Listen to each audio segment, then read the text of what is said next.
మామిడికాయ పచ్చడి పెట్టే విధానం. మనం ఇల్లు గిట్ట శుభ్రం చేసుకోవాలి. మళ్ళీ మంచిగా తలంటి స్నానం చేసుకోవాలి. మామిడికాయలు మంచిగా నీట్గా కడిగి వాటిని పచ్చలు మనకి ఏ సైజులో కావాలో ఆ సైజులో కట్ చేసుకొని దాంట్లో ఉన్న జీడి తెల్లపొర అన్నీ తీసి వేయాలి. మళ్ళీ పచ్చలు కూడా మంచిగా చూసి ఆరేసుకోవాలి. అప్పటికప్పుడు పొడులు రెడీ చేసుకోవాలి. జీలకర్ర, ఆవాలు, మెంతుల పొడిను మళ్ళీ కావాలైతే అల్లం వెల్లిపాయ కూడా రెడీ చేసుకోవాలి.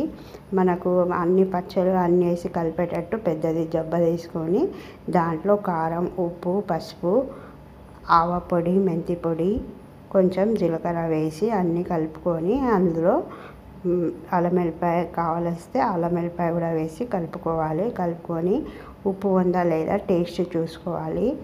అన్నీ సమాన భాగాలుగా ఉన్నాయనిపిస్తే మంచిగా అందులో కొంచెం నూనె దానికి సరిపడా నూనె వేసి కలుపుకోవాలి. నువ్వుల నూనె కానీ పల్లి నూనె కానీ వేసి కలుపుకోవాలి. కలుపుకొని మనం శుభ్రం చేసి పెట్టుకున్న మామిడికాయ పచ్చళ్ళు అన్నీ వేసి మంచిగా కలుపుకోవాలి. కలుపుకొని దాన్ని మంచిగా ఒక పెద్ద డబ్బాలో వేసి పెట్టుకోవాలి. మళ్ళీ 3 రోజులకి మళ్ళీ కలుపుకోవాలి. అప్పుడు మనకు బాగా నూనె ఊరుతుంది.